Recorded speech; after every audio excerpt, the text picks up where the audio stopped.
There comes a moment in life when love, once vivid and intoxicating, begins to feel strangely hollow. Not through betrayal, not through argument or heartbreak, but through a subtle shift within. The words remain, the gestures linger, yet the spark that once ignited every thought, every glance, seems to have faded into something rehearsed, something distant. And in this silence, a question rises, a question that is both simple and devastating. Why does love no longer feel alive?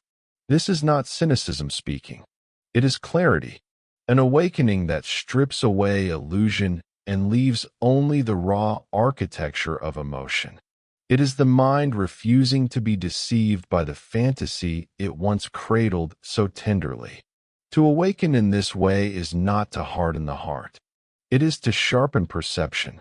And with this lucidity comes grief, quiet, patient, unavoidable. There is mourning for the self that once believed without doubt, that surrendered entirely to feeling.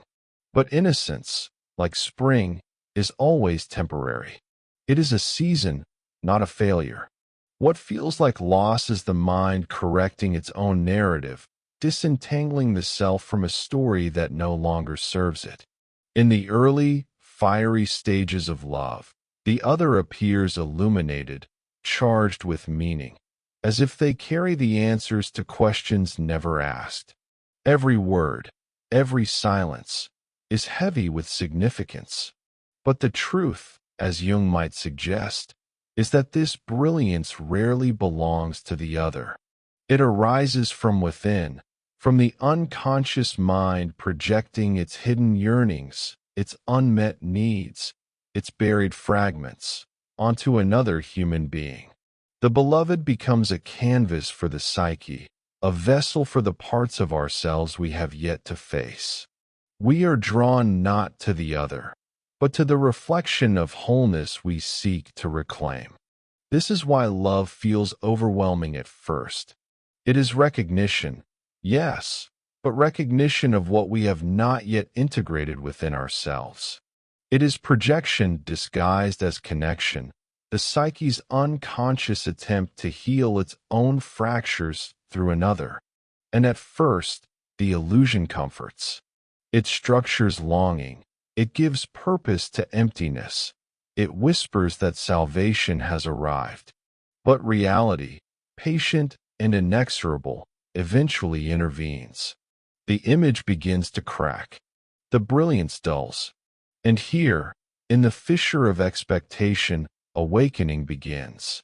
Awakening is never gentle.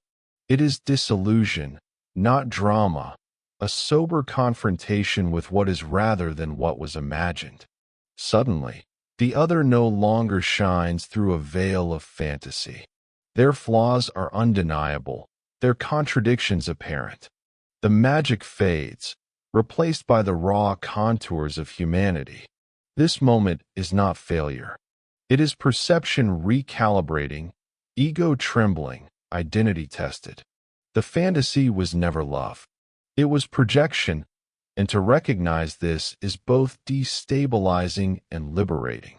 The grief that follows is not shameless. There is embarrassment, even humiliation, in realizing how fully we mistook imagination for truth. Yet this, too, is maturation. Without the collapse of illusion, love would remain a pattern, a repetition, a habit masquerading as evolution. The collapse opens a door, one that leads not to despair, but to presence.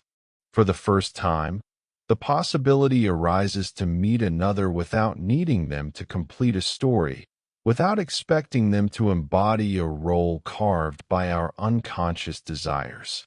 What appears as an ending is, in truth, a threshold. Much of what we exalt as passion is the voice of the shadow. The parts of ourselves we deny, repress, or disown, our fears, dependency, rage, vulnerability, and unmet longing, seek expression through relationships. It is why intensity often masquerades as depth. Why obsession is confused with devotion, why jealousy disguises itself as love, why emotional chaos feels sacred. The shadow feeds on projection, on drama, on urgency. Love, under its influence, becomes escape, a flight from loneliness, from emptiness, from unresolved wounds. We are not drawn to the other. We are drawn to the mirror they provide.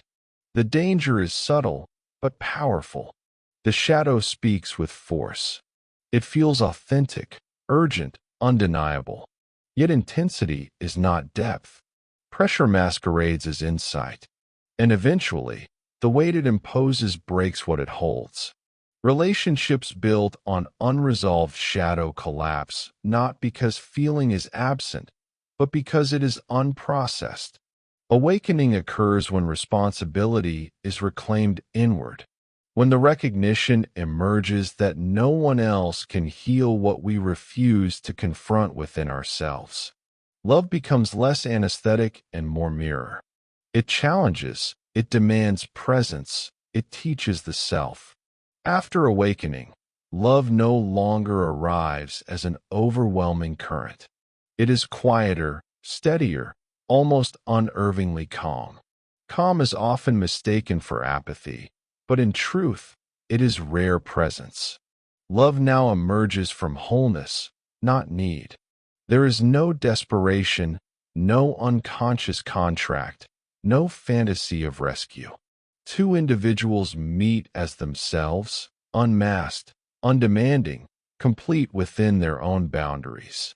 And in this state, intimacy is real.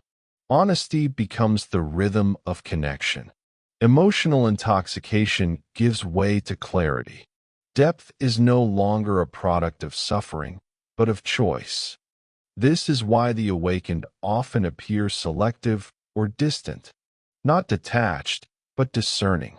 They no longer equate intensity with intimacy, nor struggle with depth as though it requires sacrifice.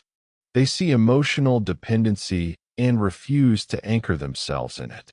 Love here is not survival. It is companionship. It does not bind. It accompanies. It does not consume. And paradoxically, only when love is no longer necessary for validation does it become powerful, enduring, and liberating. Solitude follows naturally, not because love has vanished, but because illusion has.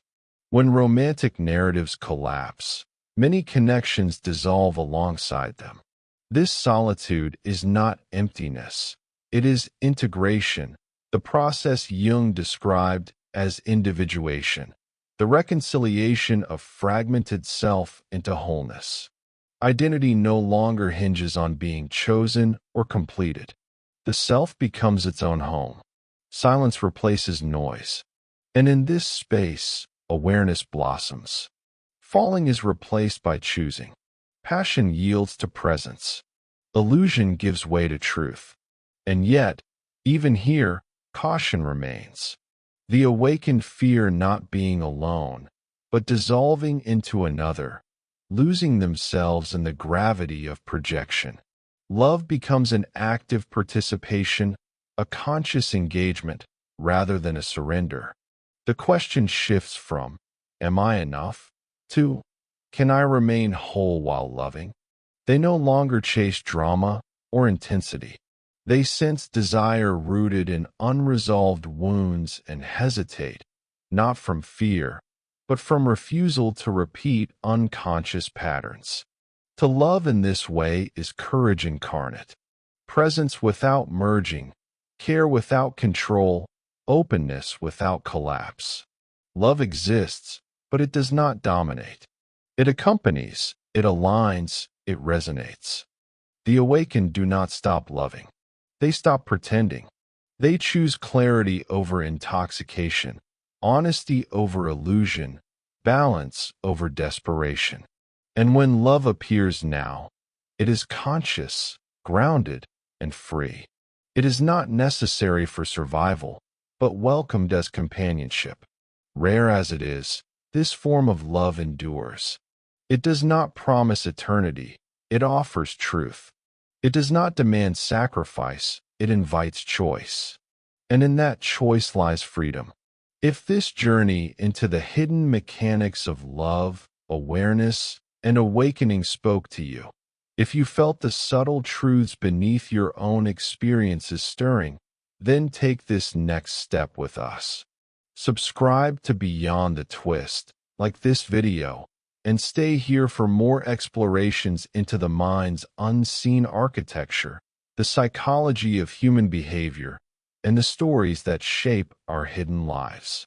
Here, we unravel the layers, reveal the shadows, and confront the truths most avoid.